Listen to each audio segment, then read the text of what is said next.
quiero con este vídeo es dar a entender a la gente, sobre todo a los de mi edad o mayores, que hay esperanza. Nosotros somos una generación que hemos sido maltratados por las leyes franquistas, tanto de vagos y maleantes como de peligrosidad social, pero en el fondo hemos salido adelante. No debemos permitir ningún tipo de discriminación hacia nuestra orientación sexual.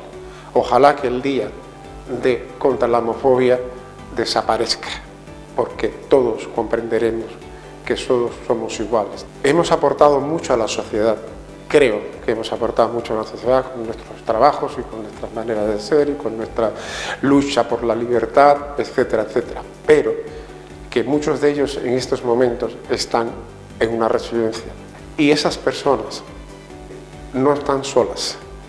De estas personas están doblemente discriminadas por ser mayores y por ser homosexuales.